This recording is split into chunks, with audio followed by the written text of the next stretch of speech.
হযরত আয়েশা সিদ্দিকা খাদেমাকে বলে, খাদেমা, তোমার কাছে কি এর চেয়ে ভালো কোনো খাবার ঘরে নাই? খাদেমা একটু রাগ হয়ে গেছে। খাদেমা বলে, সকালবেলায় 1,80,000 দিরহাম আপনার ঘরে আসলো, দরজায় বসে বসে সব বিতরণ করলেন, তখন কি আপনার আন্দাজ ছিল না, আপনার কি খবর ছিল না যে আপনার ঘরে খাবার নাই? সন্ধ্যাবেলা এখন আপনি খানা ভালো খুঁজেন, তখন যদি কিছু রেখে দিতেন তবেও তো কিছু ভালো খাবার কিনে এখন ইফতার করতে পারতেন। হযরত আয়েশা সিদ্দিকা খাদেমাকে বলে, খাদেমা, ওই কথা স্মরণ করায়া আমাকে লজ্জা দিবা না? আল্লাহর প্রেম আর ভালোবাসা নিয়া দিরহাম লইয়া যখন দরজায় বসে আমি সাদকা শুরু করেছি, আল্লাহর মোহাব্বতে আমি ভুলেই গেছি যে আমার ঘরে কোনো খানা নাই। এটা আমি ভুলে গেছি আর সব আল্লাহর রাহে সাদকা করে দিছি।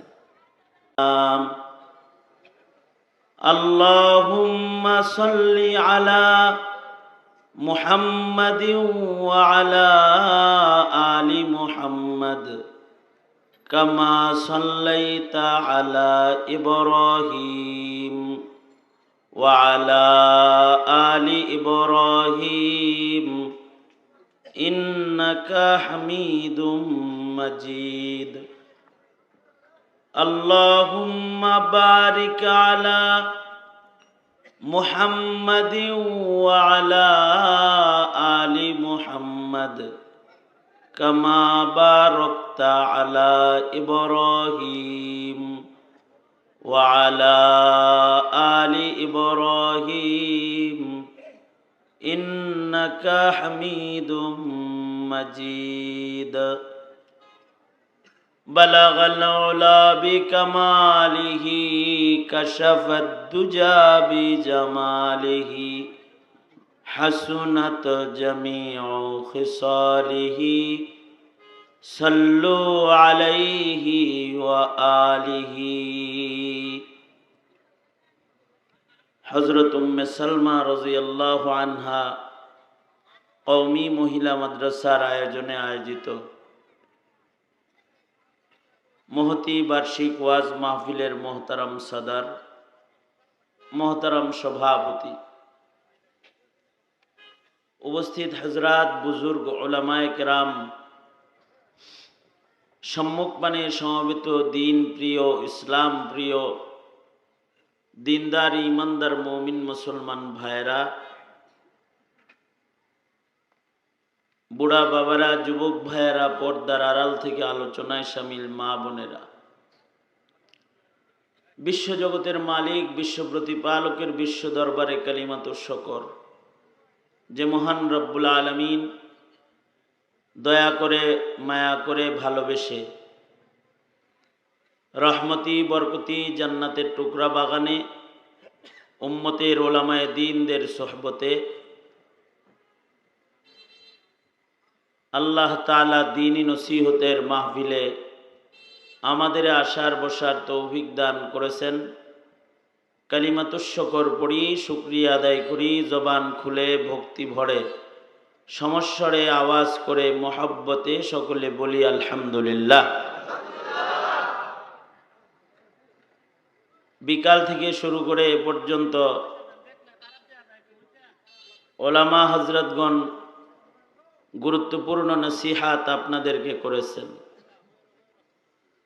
আমি আপনাদের সামনে বরকতের নিয়তে আল্লাহর কালামের আয়াত, দুই জায়গা থেকে হাদিস আপনাদের সামনে পেশ করেছি।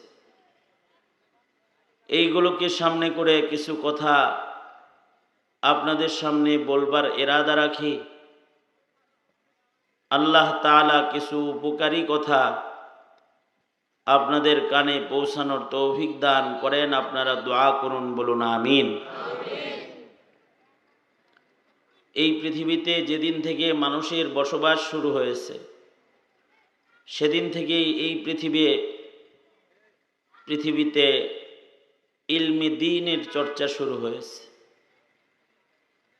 কারণ মানুষের মনুষ্যত্ব সংরক্ষণে ইলমি দ্বীনের জরুরত সর্বোচ্চ। এ কারণেই পৃথিবীর প্রথম মানুষকেও আল্লাহ তাআলা নবী হিসেবে, শিক্ষক হিসেবে পৃথিবীতে প্রেরণ করেছেন। আল্লাহর রাসূল সাল্লাল্লাহু আলাইহি ওয়াসাল্লাম আমাদের নবী ও শিক্ষক হয়েই দুনিয়াতে এসেছেন। পৃথিবীর প্রথম মানুষ বাবা আদম থেকে শুরু করে আমাদের নবীর মাঝখানে যত পয়গম্বর দুনিয়াতে এসেছেন যুগে যুগে, তারাও শিক্ষা নিয়ে আগমন করেছেন,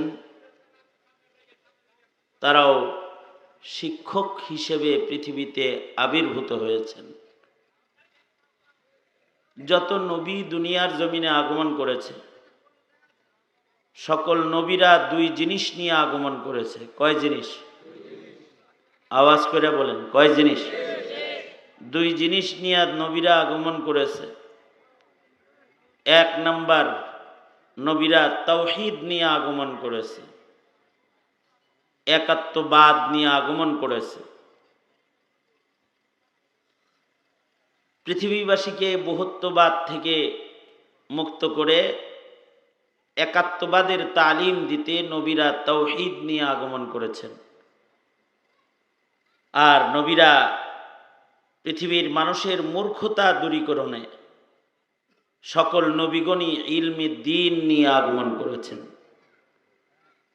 জাতির মূর্খতা দূর করে ইলমি দ্বীনের আলোতে মানুষকে মানুষ হিসেবে গড়ে তোলার মেহনত পৃথিবীর আদিকাল থেকে সকল নবীরা যুগে যুগে পর্যায়ক্রমে এই পৃথিবীতে করেছেন। আমাদের নবীজিও দুই জিনিস নিয়ে এসেছেন। তাওহীদ নিয়ে আগমন করেছেন। কাবা শরীফের ভেতরে ৩৬০ মূর্তি ও বহুত্ববাদ, এটাকে দূর করে ওয়াহদানিয়াতার একাত্মবাদকে প্রতিষ্ঠা করেছেন। জাহিলিয়াতের মূর্খতা দূর করে আল্লাহর রাসূল সাল্লাল্লাহু আলাইহি ওয়াসাল্লাম কোরআন সুন্নাহর ইলমের আলোয় সোনালী এক সমাজ গঠন করেছেন। ইলম নিয়ে নবীজি আগমন করেছেন। আমাদের নবীজিও বলেন, বুইসতু মুআল্লিমান, আমি শিক্ষক হিসেবে আবির্ভূত। নবী আলাইহিস সালাতু ওয়াস সালাম তথা পৃথিবীর নবীগণ যেই শিক্ষাটা নিয়ে পৃথিবীতে এসেছেন, সেই শিক্ষা আর জাগতিক শিক্ষা দুইটা এক না। জাগতিক শিক্ষা মানুষের আকল থেকে যার জন্ম, এর দ্বারায় শুধুই মাত্র দুনিয়ার জীবনের সুখ শান্তি নিশ্চিত হয়। আর ইলমি দ্বীন যেটা, এটার আগমন মানুষের মাথার থেকে নয়, এটার আগমন আসমান থেকে আল্লাহ পাকের পক্ষ থেকে, যা দিয়ে মানব চরিত্র গঠন হয়। এই কারণেই পৃথিবীতে মানুষের মূল্য যেটা, মানুষের মূল্যায়ন আল্লাহর কাছে জাগতিক শিক্ষার মাধ্যমে নয়, ইলমে দ্বীনের সহি বুঝের মাধ্যমে আল্লাহর কাছে মানুষের মর্যাদার বন্টন হয়।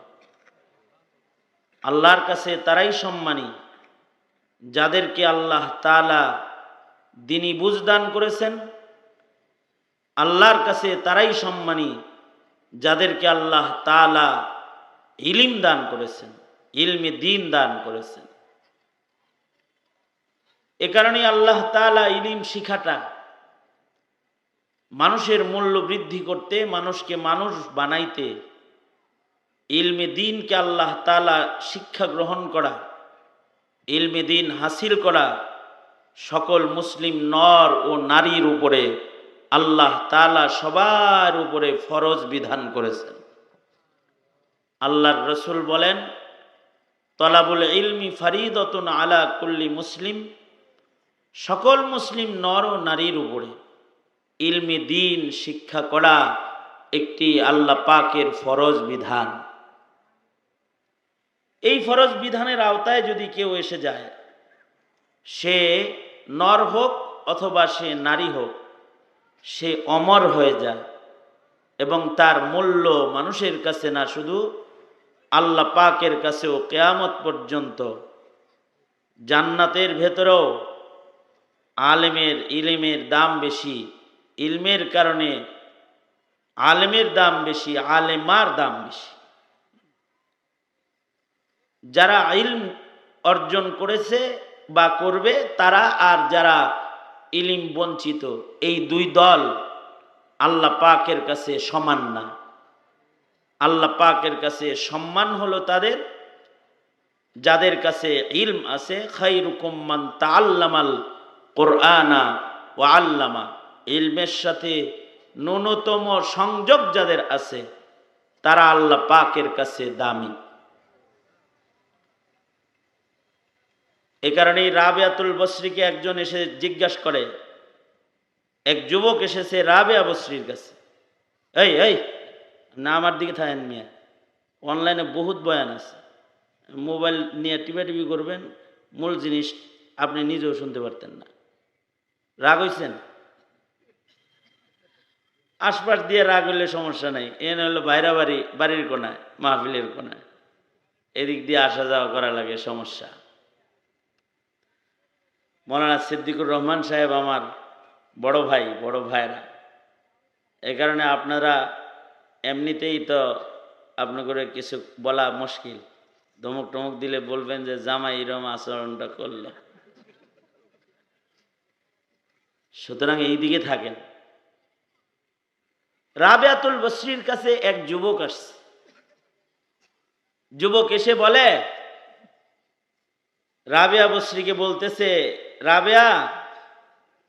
রাবিয়ার কাছে নারীরা যেরকম আসতো পুরুষরাও আসতো। রাবিয়া বসরির কাছ থেকে, পর্দার আড়াল থেকে পুরুষরাও উপকৃত হইত। রাবিয়ার কাছেও ইলম ছিল। তো রাবিয়া বসরির কাছে এক যুবক আসছে। যেমন পৃথিবীতে কিছু মহিয়সী নারী আছে যাদের কাছে পুরুষরাও ইলম শিখতে যাইত, যেমন হযরত আয়েশা সিদ্দিকা রাদিয়াল্লাহু আনহা, ওনার কাছে পুরুষরাও ভিড় করত ইলমে দ্বীন শেখার জন্য। হযরত আয়েশা সিদ্দিকার কাছে নারীদের মধ্যে সর্বোচ্চ ইলম নবীর কাছ থেকে যিনি হাসিল করেছিলেন তিনি হলেন উম্মুল মুমিনিন হযরত আয়েশা সিদ্দিকা রাদিয়াল্লাহু আনহা। ওনার কাছে ইলমের খাজানা সবচেয়ে বড় ছিল। নারীদের মধ্যে, সাহাবায়ে কেরামদের মধ্যে সর্বপ্রথম তিনি কোরআনের হাফেজা। আল্লাহু আকবার বলেন। সর্বপ্রথম নারীদের মধ্যে কোরআনে কারীমের হাফেজা হযরত আয়েশা সিদ্দিকা রাদিয়াল্লাহু আনহা। এবং সাহাবায়ে কেরামের মধ্যে মহিলা সাহাবীদের ভেতরে সবচেয়ে বেশি হাদিস রিওয়ায়াতকারী হযরত আয়েশা সিদ্দিকা। ওনার কাছে সব সময় মানুষের ভিড় থাকতো, কারণ ওনার কাছে ইলম আছে। এমন মাসাইল ওনার কাছে ছিল, নবীজির ঘরণী হওয়ার কারণে এমন সূক্ষ্ম সূক্ষ্ম মাসাইল হযরত আয়েশার কাছ থেকে হল করা যাইত, যা অন্য কারোর কাছে গেলে হল হইতো না। এ কারণেই ইবনে আব্বাস, ইবনে মাসউদ, আবু হুরায়রা, আব্দুল্লাহ ইবনে ওমর সহকারে অসংখ্য ফকিহ সাহাবীরাও হযরত উম্মুল মুমিনিন আয়েশা সিদ্দিকার ছাত্র ছিলেন। ওনারা ওনার কাছ থেকে ইলম হাসিল করতেন। একটা মহিলা কিন্তু তার দরজায় কত মানুষ যাইত, এটা বোঝার জন্য দুটি হাদিসের বর্ণনা আপনাদের কাছে তুলে ধরলে একটা মহিলার ঘরের দরজায় কি পরিমাণ মানুষ যাইত আপনাদের বোঝা সহজ হবে। একবার হযরত আয়েশা সিদ্দিকার কাছে 1,80,000 দিরহাম একসাথে বস্তা ভর্তি হযরত আব্দুল্লাহ ইবনে আব্বাস হাদিয়া পাঠাইলেন। 1,80,000 দিরহাম দিছে একসাথে হাদিয়া। 1,80,000 দিরহাম মানে হলো বস্তা ভরা টাকা।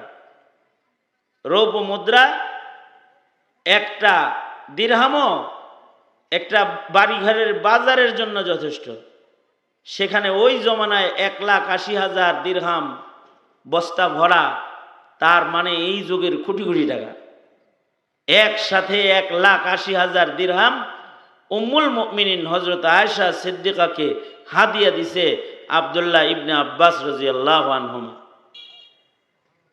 আর হযরত আয়েশা সিদ্দিকা সকাল বেলায় এই 1,80,000 দিরহাম নিয়ে ঘরের দরজায় বসে পড়ছেন। এমনিতেও নবীজির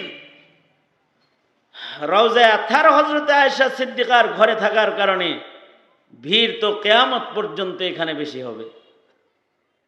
কারোর দরজায় মানুষ না গেলেও এই দরজায় রাত দিন 24 ঘন্টাই মানুষ যায়, কারণ এখানে শুয়ে আছেন মুহাম্মাদুর রাসূলুল্লাহ সাল্লাল্লাহু আলাইহি ওয়াসাল্লাম। আল্লাহর নবী শুয়ে আছেন এখানে। নবীজিকে সালাম দেওয়ার জন্য কিয়ামত পর্যন্ত মানুষ এই ঘরের সামনে দিয়ে যাবে। একদিকে হযরত আয়েশা সিদ্দিকা ওনার ঘরে জিন্দা ইলম হায়াতুন নবী, নবী আলাইহিস সালাতু ওয়াস সালাম নিজেই শুয়ে আছেন। আর একদিক দিয়ে হযরত আয়েশার সিনায়ও ইলম বেশি, এ কারণে মানুষের যাতায়াত ওনার কাছে বেশি। একদিকে নবীর রওজা ওনার হুজরায়, আর একদিকে ওনার কাছে ইলমের খাজানা, এ কারণে মানুষের যাতায়াত বেশি। এত মানুষ একদিনে যাতায়াত করে ওনার দরজায় যে উনি 1,80,000 দিরহাম নিয়ে সকাল বেলায় বসে গেছেন।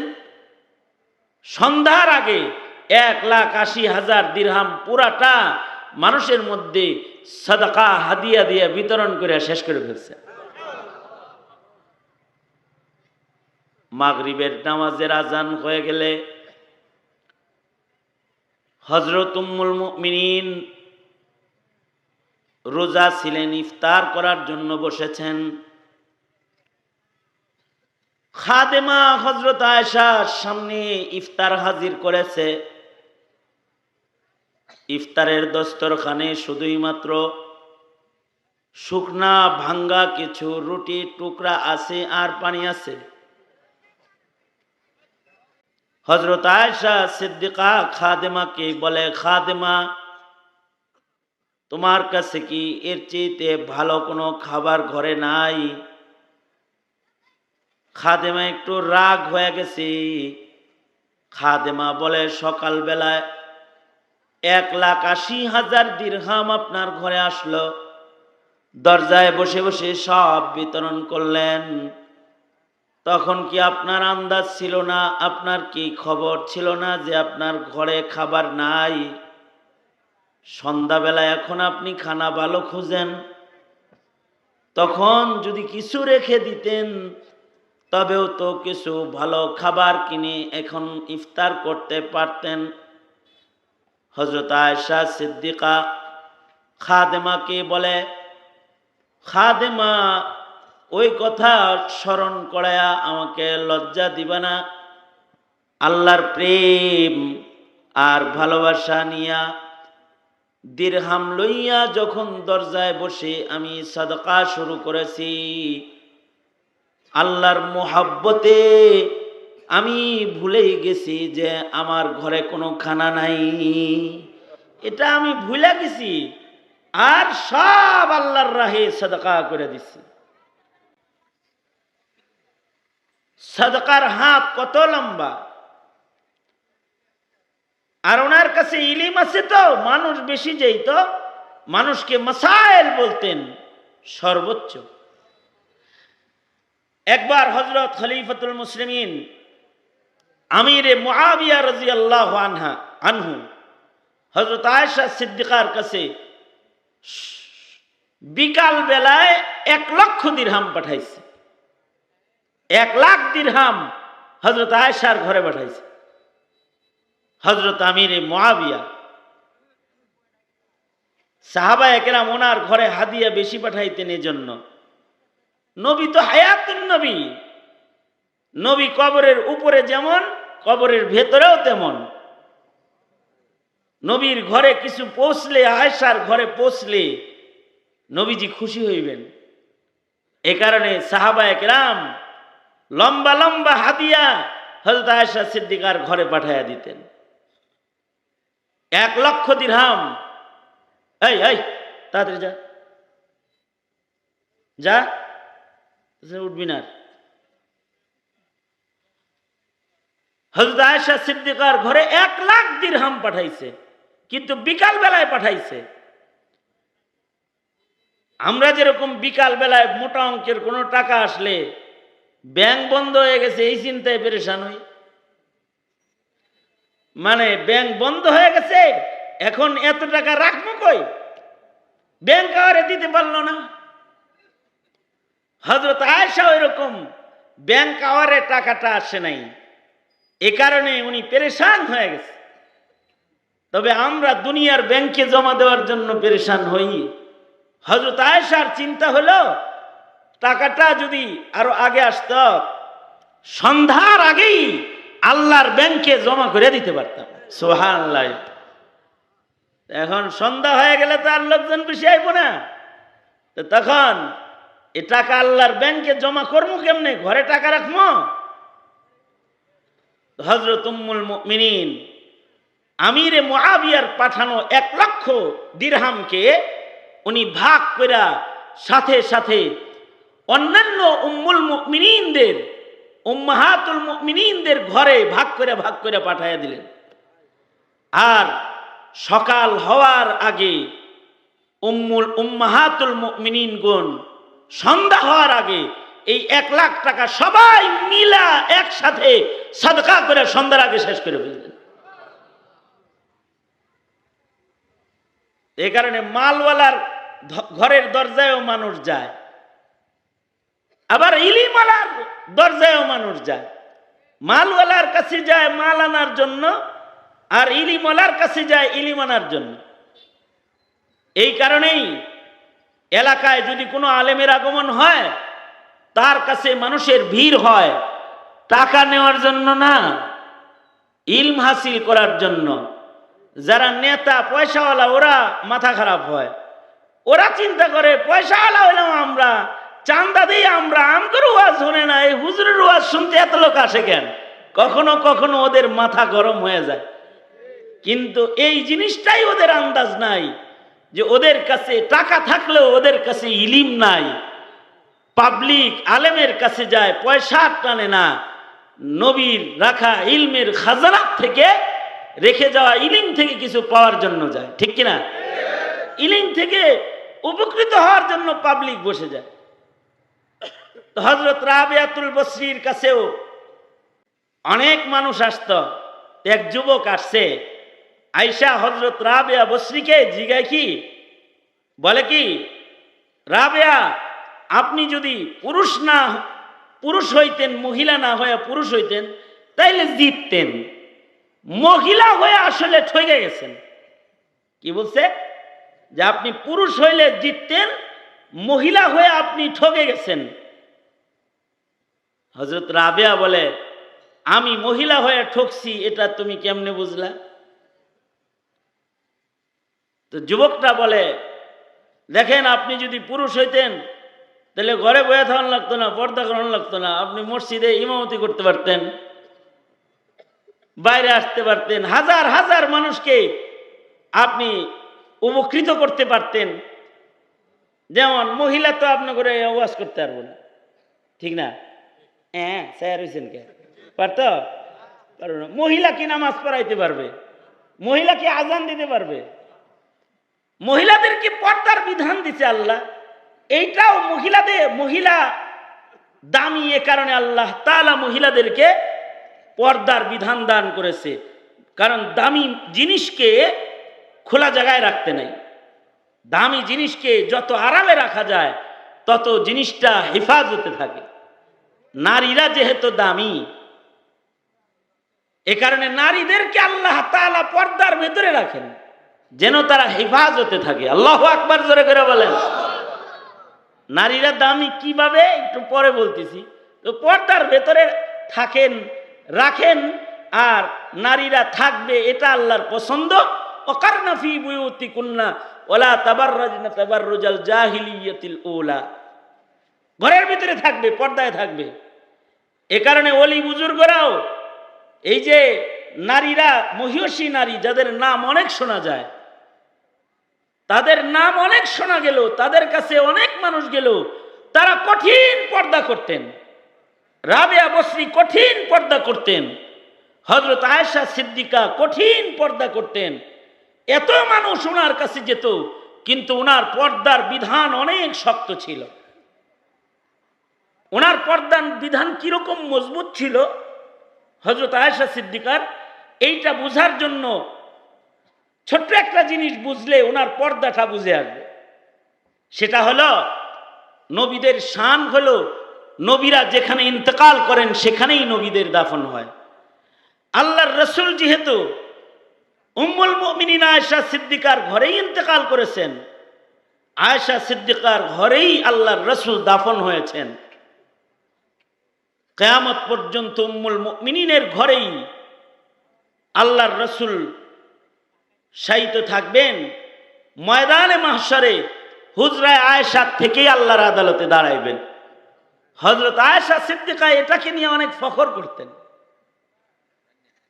আল্লাহর রসুলের দাফন যখন হয়ে গেল, তো হযরত আবু বকরের আরজু হইল যে আয়েশা, মেয়ের ঘরে বাবা থাকতেই পারে, তাই আমি মরে গেলে আমার লাশটা তোমার ঘরেই দাফন দিয়ে দিও, নবীজির পায়ের কাছে, কদমের কাছে, তাহলে কবরটা নিরাপদ হবে। রসুল আরবির কদমের কাছে জায়গা পেলে কবর নিরাপদ হবে। হযরত আয়েশা বললেন, অবশ্যই আব্বাজান, আপনি আমার হুজরাই থাকবেন, নবী আলাইহিস সালাতু ওয়াস সালামের কদমের কাছে আপনার কবর হবে। কিন্তু হযরত আবু বকর বললেন, বিনা অনুমতিতে নামাইবা না, আমাকে প্রস্তুত করে তোমার হুজরায় নিবা, কবরের পাশে লাশটা রেখে আগে রসুল আরবিকে জিজ্ঞেস করবা, আল্লাহর নবী আপনার আবু বকর আসছে, নামায়া দিব কি আপনার পাশে? যদি আল্লাহর নবী অনুমতি দেয় তাহলে নামাইবা, আর যদি অনুমতি না দেয় তাহলে জান্নাতুল বাকিতে দাফন করে দিবা। হযরত সিদ্দিক আকবরের ইন্তেকাল হয়ে গেলে হযরত আয়েশা সিদ্দিকার ঘরে হযরত আবু বকরকে আনা হলো। হযরত আবু বকরের জন্য কবর খনন করা হলো। হযরত আলী কবরে নেমে নবীজিকে ডেকে বললেন, আল্লাহর নবী আপনার আবু বকর নিয়ে আসছি, নামামুখী। তিনবার বলার পরে কবর থেকে আল্লাহর রাসূলের আওয়াজ বেরিয়ে এলো, হায়াতুন নবী। তো নবীজি বলতেছে, আলী আমার আবু বকরকে আমার পাশে রাখবে, অনুমতি লাগবে না, এমনিই নামায়া দাও। তো আল্লাহর রাসূল সাল্লাল্লাহু আলাইহি ওয়াসাল্লামের রওজায় যদি কেউ সালাম দেয়, নবীজি হায়াতুন নবী, নবী সালামের উত্তর দেন।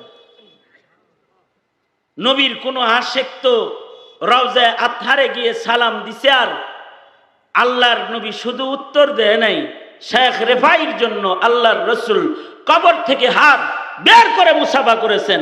আব্দুল কাদের জিলানী বলে, নবীজির হাতের আলোক রোশনিতে গোটা মসজিদের নববী আলোকিত হয়ে গেছে। হায়াতুন নবী। এবার হুজরায়ে আয়েশায় 3 জন থাকেন, মাটির নিচে 2 জন আর মাটির উপরে 1 জন। আল্লাহর রাসূল সাল্লাল্লাহু আলাইহি ওয়াসাল্লাম আছেন, আর নবীজির পাশে আবু বকর আছেন মাটির নিচে, আর মাটির উপরে 1 জন থাকেন হুজরায়, হযরত উম্মুল মুমিনিন আয়েশা সিদ্দিকা রাদিয়াল্লাহু আনহা। হযরত উমর খলিফাতুল মুসলিমিন হলেন। হযরত উমরের শাসন লম্বা সময় চলল, প্রায় 1 যুগ। হযরত উমর খলিফাতুল মুসলিমিন, হযরত উমরের ইন্তেকাল হয়ে গেল। হযরত উমর ইন্তেকালের আগে নিজের ছেলেকে বললেন, ছেলে যাও উম্মুল মুমিনিনের কাছে যাও, ওইখানে একটা কবরের জায়গা এখনো ফাঁকা আছে, যদি উম্মুল মুমিনিন অনুমতি দেন তাহলে যেই কবরের জায়গাটা উম্মুল মুমিনিন নিজের জন্য রেখেছেন, অনুমতি দিলে এই জায়গাটায় আমাকে শোয়ার অনুমতি দিলে আমি ওখানে থাকতাম। দরখাস্ত পেশ করলেন। হযরত আব্দুল্লাহ ইবনে উমর গেলেন, যায়া হযরত আব্দুল্লাহ ইবনে উমর অনুমতি প্রার্থনা করলেন যে আমিরুল মুমিনিন উমর নিজের কবরটা এখানে চায়, কারণ তিনি বরজখে কবরের জগতে থাকতে ভয় পায়।